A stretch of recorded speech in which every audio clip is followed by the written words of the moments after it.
Hello dear students, welcome to Department of Chemistry, KTHM College, Nasik. So student, in our previous lecture, we discussed about the thermogravimetric analysis. We discussed the definition, principle, instrumentation, applications and examples of a thermogravimetric analysis. Now today we are going to discuss about the second thermal technique, DTA, differential thermal analysis. Second technique, DTA. DTA means differential thermal analysis. Differential thermal analysis. As the name indicates, in this technique, we have to monitor, we have to measure the difference in a temperature. The definition is a very simple one. The analytical technique in which the difference in a temperature between the system and the reference material is monitored as a function of a time or temperature is known as a DTA. What is the definition? The technique in which the difference in temperature between sample and a reference material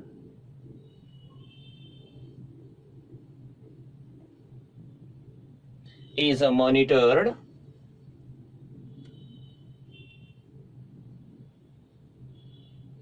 as a function of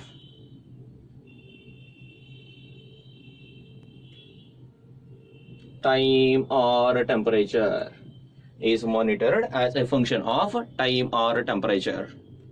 It means that we have to measure the difference, delta T, difference in temperature between the sample and reference, you can say.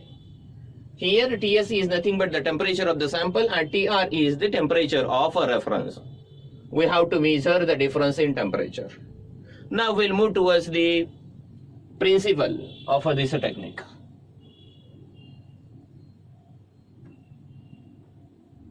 Principle of this technique. Now consider that we are heating the sample as well as a reference material with a constant rate. Just imagine, suppose this is your reference and this is your sample.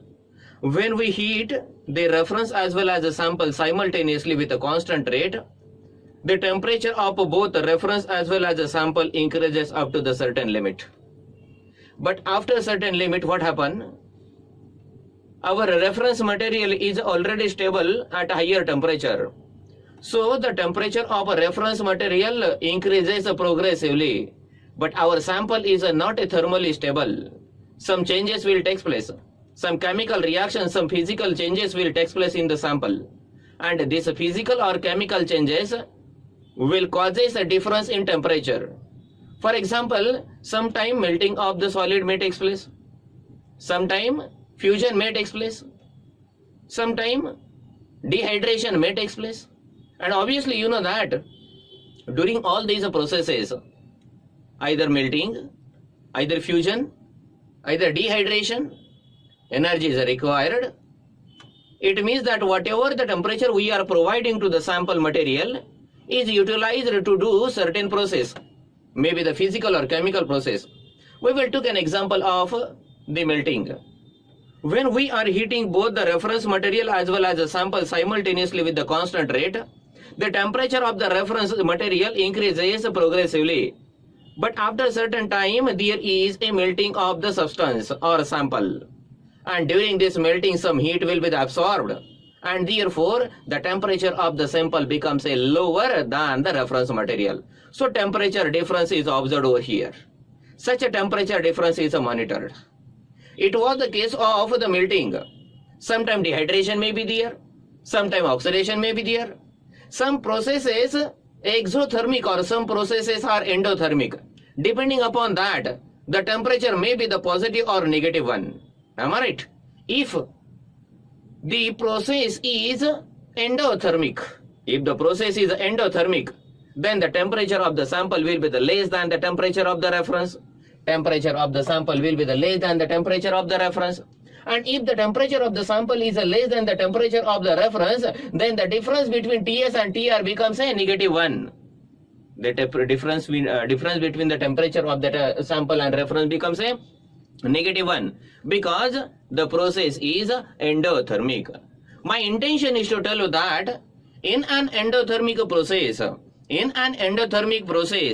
the temperature difference between the sample and the reference is a -1, and we will get a downward curve in dTA. What we conclude over here? Our first case was that in an endothermic process,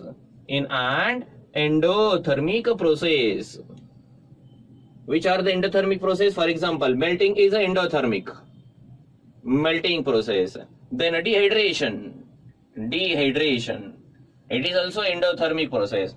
Obviously, whatever the heat we are providing to the sample is utilized to perform this process.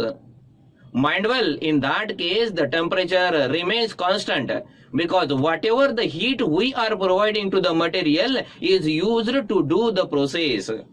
For example, ice melt at 0 degrees Celsius. We are providing heat to ice, but the temperature of ice remains constant till the complete melting will be finished. And after melting, again the temperature of the sample start to rise. Again, you can take an example of the another process, that is the evaporation. During the evaporation, you can take an example of the water. When we are evaporating water at 100 degrees Celsius, we are providing the heat, but the temperature remains constant because whatever heat we are providing is used to convert the liquid water molecule into the gaseous one. Temperature remains constant. Mind well, we are consistently providing the temperature, but the temperature of the sample never exceed till the complete evaporation of water. The temperature will never exceed 100. Mind well, it means that the temperature remains constant, but we are increasing the temperature. If we compare the temperature of the reference and that of the sample material, there is observed a difference. So in an endothermic process, obviously heat provided is used to do the certain process, and the temperature of the sample becomes less than the temperature of the reference. And if this value is less than this one, obviously the difference between temperature becomes a -1. In an endothermic process, the temperature difference is negative. That is, delta T is negative. Once the delta T is negative, we will get a downward arrow or downward graph. In this case, we will get downward graph. I will show the graph later on after our discussion. Our second case is that what will happen in an exothermic process? There are certain exothermic processes are also there. Exothermic processes, the processes in which heat energy is evolved. For example, crystallization is there. Sometimes what happens? You are heating the reference as well as the sample simultaneously. The temperature of the reference obviously increases progressively because it is thermally stable. No any process will be there. But our sample is not stable. In that case, suppose crystallization will take place in case of sample. During crystallization, what happens? Heat energy is evolved. So the temperature of the sample increases more in comparison with the reference one. So temperature difference is there. In that case, the temperature of the sample is higher than the temperature of the reference material. And obviously, if the Ts is higher than Tr, the delta T will become a positive. My intention is to tell you about the exothermic process. In an exothermic process, for example, which we took here, crystallization. Suppose crystallization, for example, crystallization, the temperature difference is positive.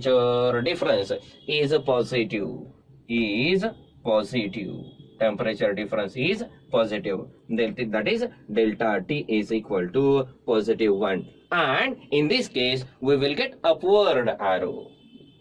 Peak. We will get upward peak here. Peak, or you can say the graph, upward graph. Okay, is it clear? Now we will draw the ideal DTA curve just as a part of the principle, because in our next discussion we are going to discuss about the DTA in detail, but still as a part of principle we will draw only ideal diagram for that. Just imagine this is your delta T, temperature difference. We have to plot the difference in temperature with respect to time or temperature. Suppose this is your time axis, this is on 0, 1. Now if we draw the graph, we will get such a type of curve. Suppose this is a downward curve and this is an upward curve. This downward curve indicates that this process is an endothermic process. And if you got such a type of upward curve, it indicates that this is an exothermic process. This is your exothermic process. So it is an account about the principles of DTA. Now we will discuss about the instrumentation of a DTA. You can note all these data just by screenshot so that we will proceed. Now the instrumentation.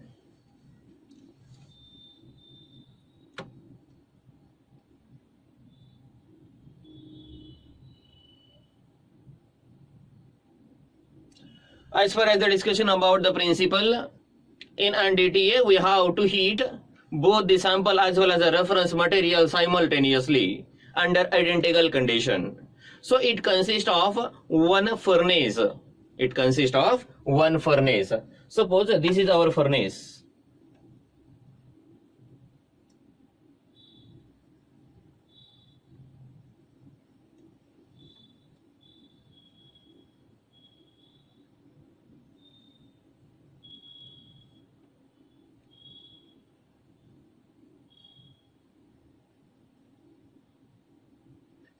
This is our furnace.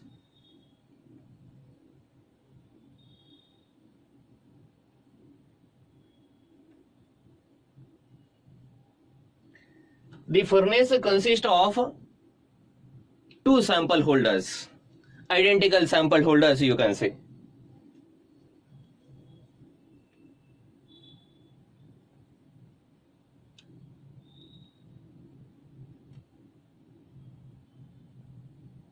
Suppose these are the two sample holders. The sample holders have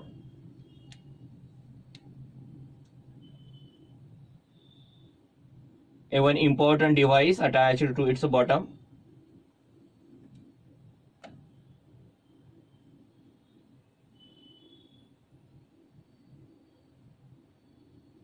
Which measures the difference in temperature. We call it as a thermocouple.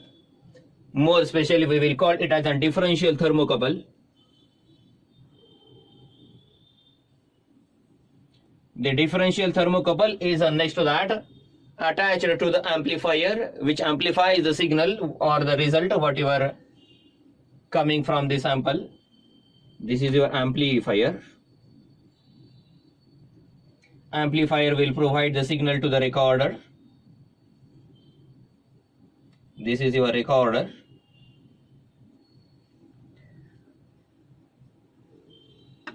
This is the sample holder. One for sample and second for the reference. This is nothing but the difference in temperature.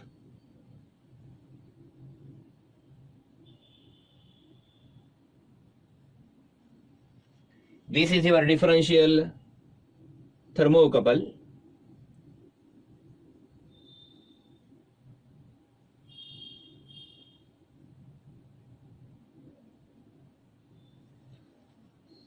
In addition to that, some controllers we have to use over here. For example, atmosphere should be controlled.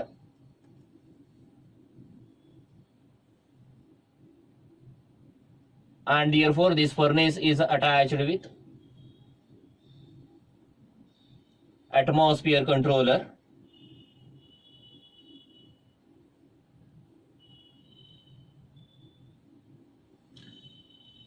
Temperature should be controlled, so temperature controller is also there.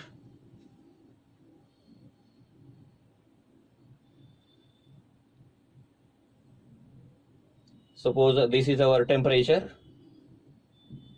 controller.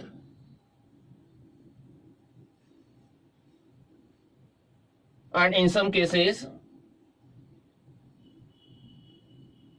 automated temperature control program, temperature programmer is also attached.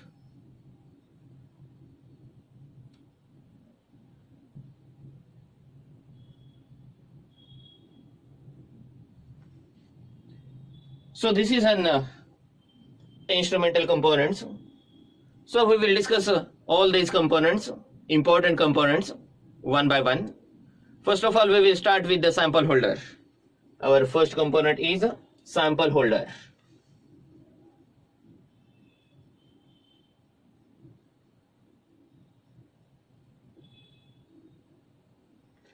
In a DTA, we have to heat both the reference as well as the sample material.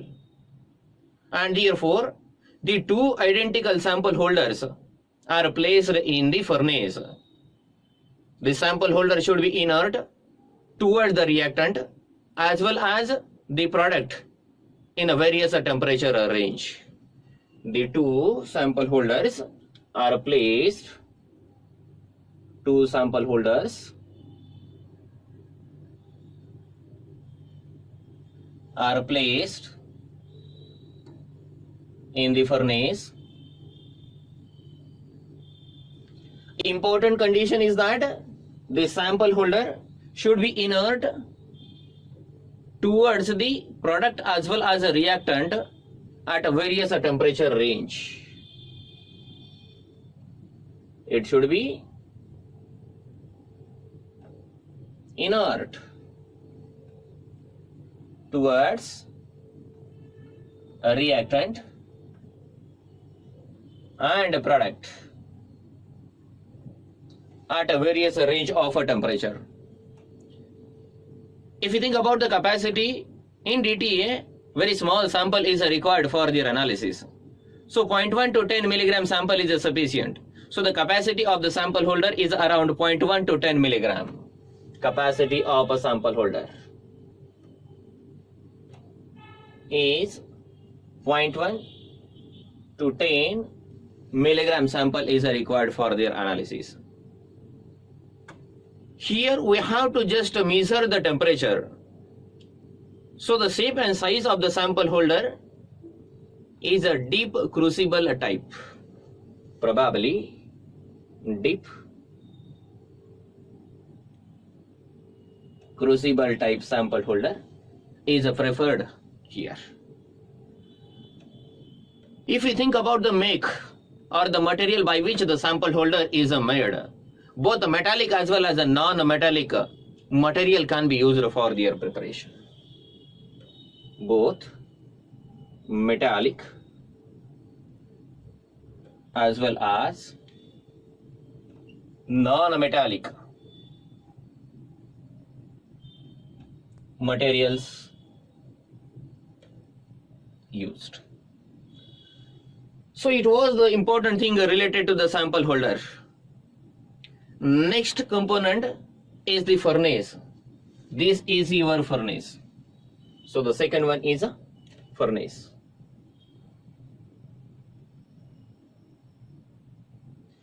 The main role of the furnace is to provide the constant and uniform temperature to both sample as well as a reference. The role of a furnace is to provide uniform temperature to sample and a reference material.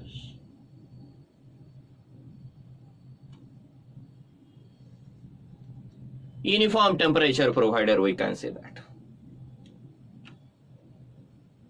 Various types of sample holders, furnace are used to have a better efficiency towards the uniformity. Normally, the sample holder is made from tubular, or you can say tubular furnace is preferred. Number of types of furnace are available in the market as a part of device of a DTA. The choice depends upon the range of the temperature, and second thing is a heating rate. Choice depends upon a range of a temperature and heating rate. Because the material which is used to make or prepare the furnace should be the stable at such a high rate, or you can say the high range of a temperature. The third component is a temperature controller. Third one is a temperature controller.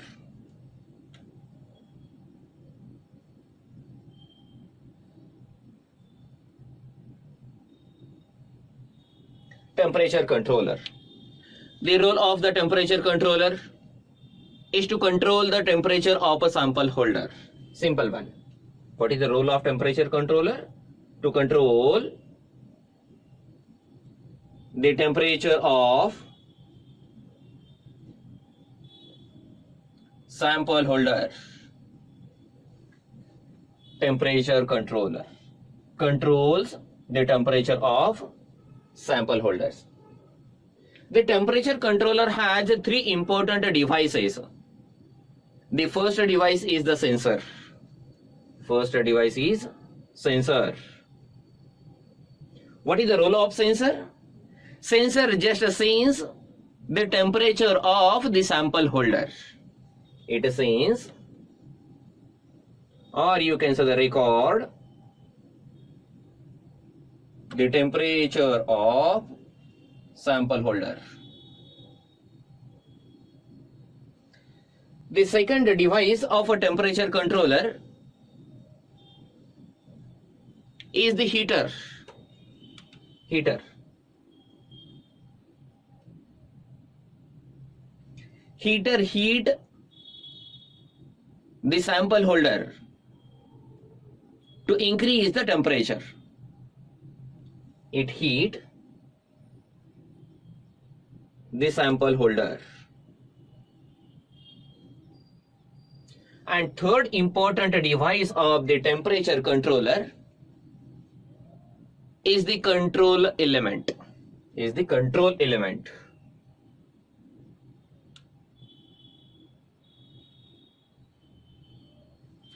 Control element control the temperature either by heating or cooling, depending upon the program or the heating rate. It temperature maintained by heating or cooling.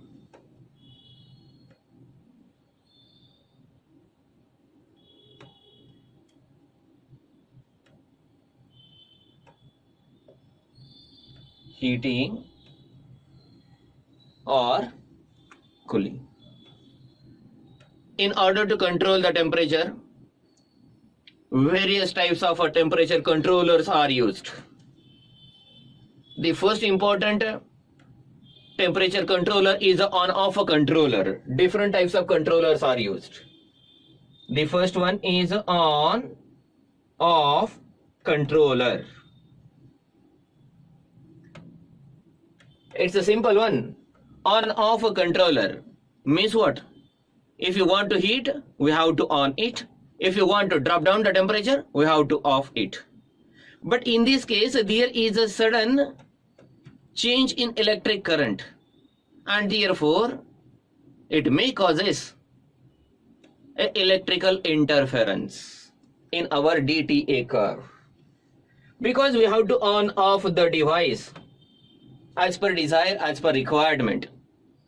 So obviously electrical fluctuation may be there, electrical interferences may be there, and therefore it does not give a that much accurate result. In another word, you can say that our result will never be a most accurate and precise. So it causes the current fluctuation which affect on TGA, and therefore the result is not precise and accurate. Second one is the proportional controller.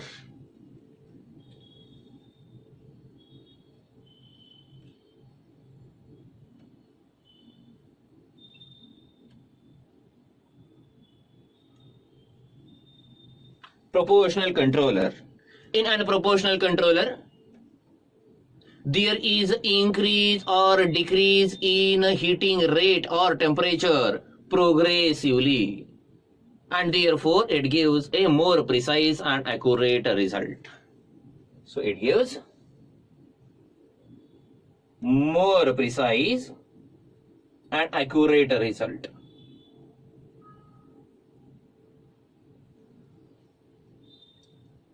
And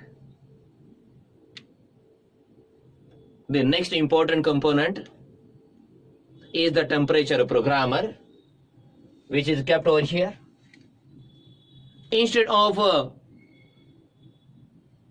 operating a various component of the device, we can set a automatic temperature controller, temperature program, time-based temperature controller, time-based program we can set over here.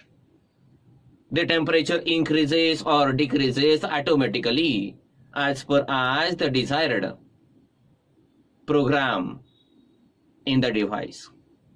So it will be the automated system, and it will give a better result. The result will become more accurate, and it will be the more precise result.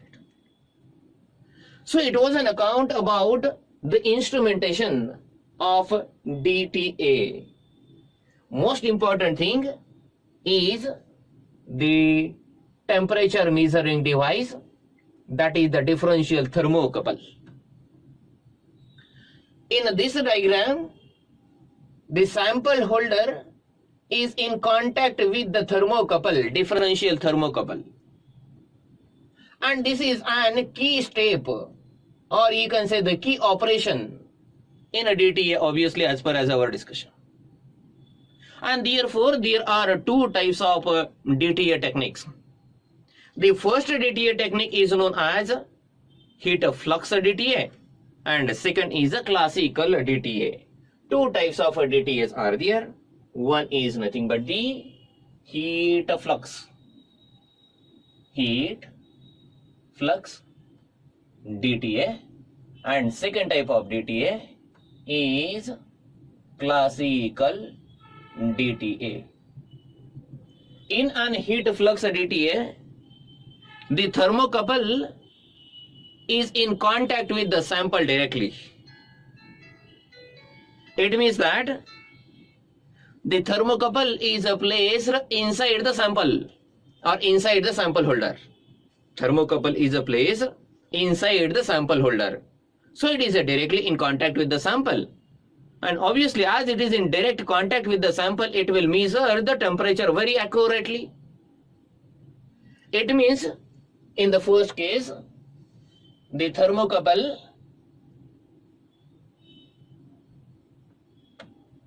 is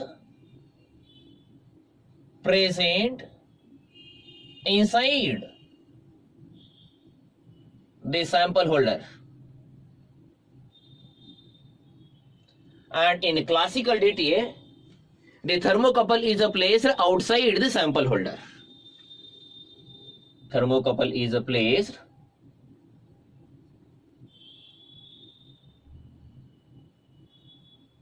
outside